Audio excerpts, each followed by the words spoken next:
Before arriving in Worcester, Massachusetts, where Hulda and Arvid were to meet us, the conductor had us return Melon to her cage. When the train stopped, I got off and made my way to the baggage car door. Melon's cage was the first thing off. Making arrangements with the baggage red cap to hold the cage for our return trip, I let her out of her cage and put her on a leash. We then joined the rest of the family and made our way along the platform to where Hulda and Arvid were waiting for us. Melon and Tippy the cat. Hulda and Arvid lived on the third floor of a tenement building in Woonsocket, Rhode Island. Arriving home from the railroad station in Worcester, we climbed the stairs and entered their apartment through a large kitchen. Just inside the door was a black, old-fashioned wood cook stove that had been converted to fuel oil. In the center of the kitchen was a large dining table. All activity during the day took place in that large kitchen. Melon had found her place under the table. We were sitting around it, and Hulda was starting dinner, stopping every now and then to listen. Not to us, but opening the door, she would look down the hall to the top of the stairs with a worried expression. I had noticed Hulda seemed preoccupied and worried on the way home from the station. Arvid, seeing my concern, told me she was worried about the dog and cat. Telling Hulda not to worry, I said that Melon would know how to act and what to do. We waited.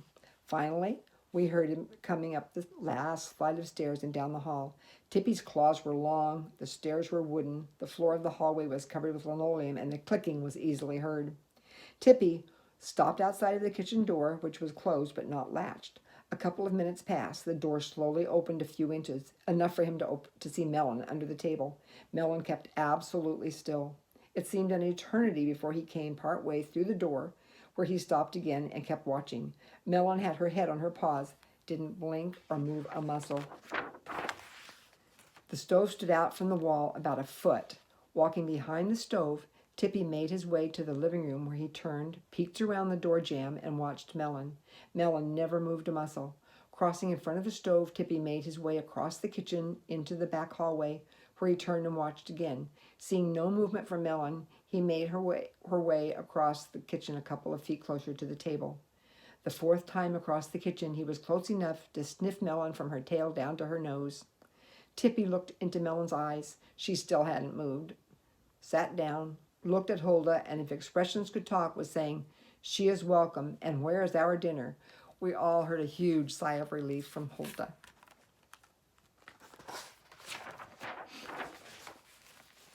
The morning ritual of Hulda, Melon, and Tippy. Hulda was an early riser. Her first chore was to let Tippy and Melon out the door. The first morning, she wondered how they would act and where they would go. Keeping close watch, Hulda saw them start down the stairs together. With her head out of the window, she saw them come out the door together and go across the backyard to the alley. Tippy jumped onto the fence and off into the alley. Melon could probably have jumped the fence, but elected to try the gate. The gate, being held by a spring, opened with a push, and she went over into the field and brush and disappeared. Looking every now and then, Hulda saw Melon come through the brush across the alley to the gate. The gate had a slot for a handle and no opening between the board on the gate and the board on the fence. She studied the situation, turned, walked up the alley, went around the corner. Hulda went out to the front porch, where she saw Melon come around the corner, up the sidewalk, and in the tenement door.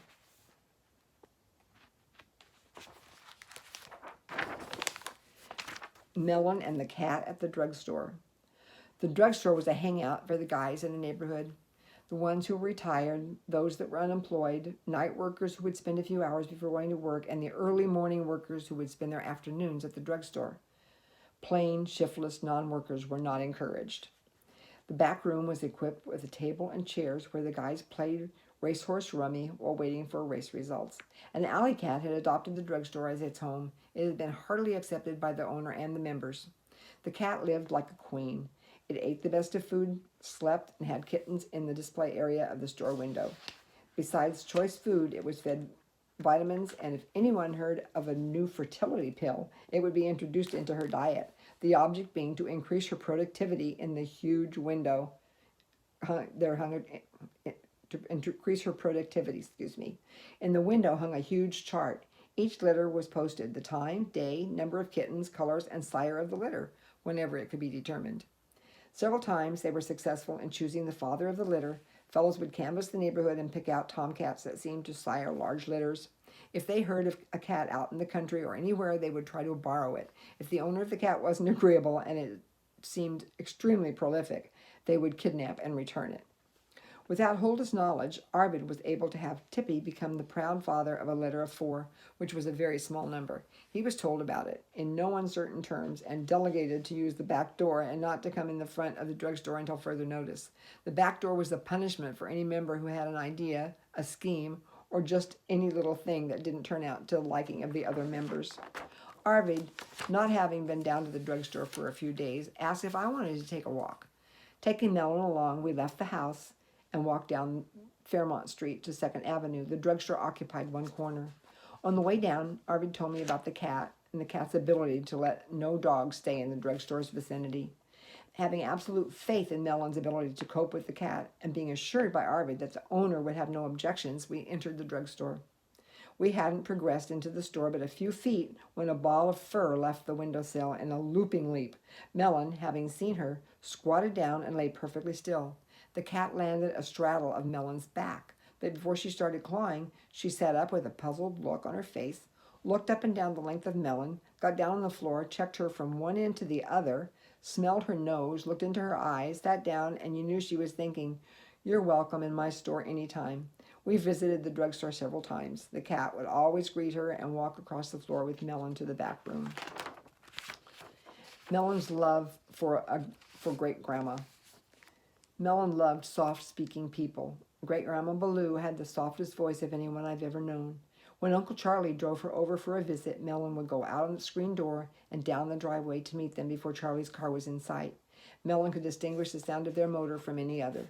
Great-grandma, getting out of the car, would be greeted by Melon, who would walk by her side into the house.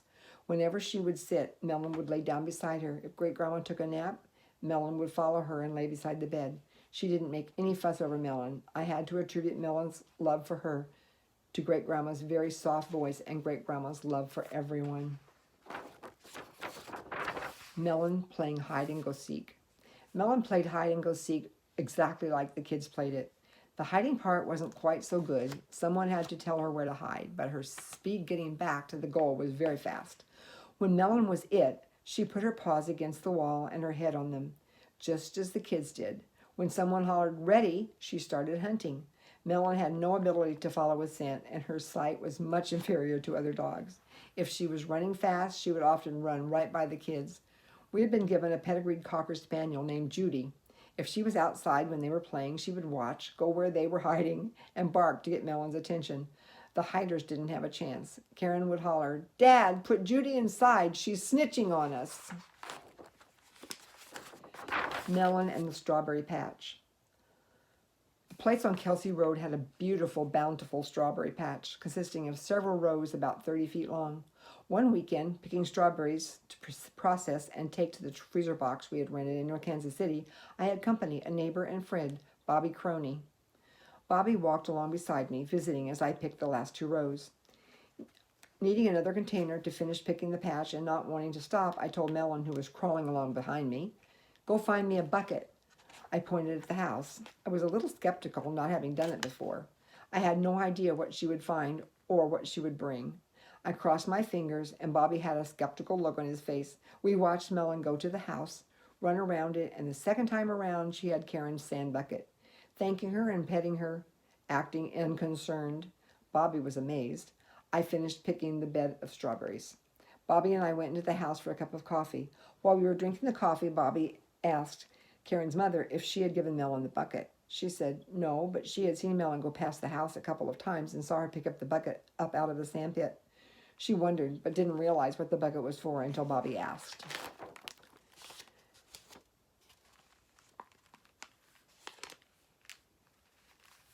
Melon and the neighbors. The Dakins were our neighbors on Kelsey Road. They loved dogs and always had 2 or 3.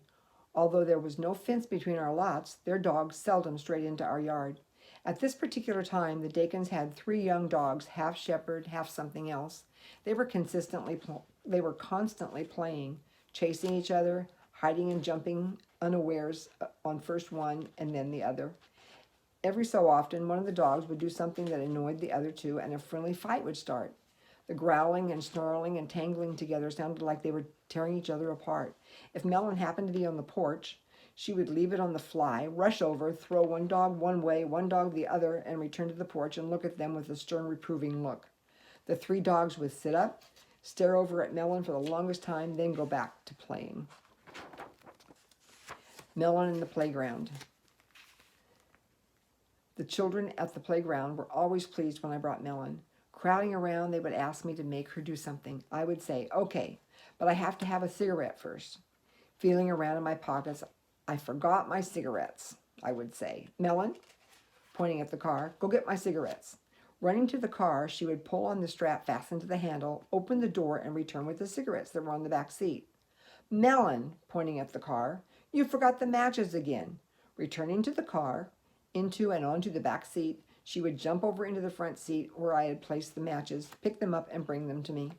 While Melon was fetching the matches, I would ask, would anyone like a piece of candy? And they would all scream, yes! I had found and bought a basket with a lid that fastened. I partly filled it with unwrapped penny candies, fastened the lid, and placed the basket on the shelf behind the back seat. Taking the matches and again pointing to the car, I said to Melon, go get your basket. When she returned, I would unfasten the lid and tell her to pass it out and told the kids to take just one piece because I didn't know what Melon would do if someone took a lot and left none for the others. I heard one of the kids say to another, she really watches. While they were finishing their candies, I would ask, who wants to see Melon play catch? The screams were, we all do. Pointing at the car, I would say, go get your ball. When she returned with the ball, I would take it quickly and say in a scolding tone of voice, you forgot to shut the door. Melon would go back and push the door shut. For some reason, it had to be in a scolding manner, or she would be confused when she went back to the car. Melon and I would play catch for a little while. If there were any tiny children, they were not afraid, I would let them ride on Melon's back. Melon seemed to enjoy them very much. Melon didn't like to play on the equipment, but would if I told her to. With 1 or 2 kids her own weight, I would have her get on the teeter-totter. She especially disliked the slide, but would grudgingly climb the ladder and go down. With the merry-go-round going full blast, she would run and mount the merry-go-round on the fly.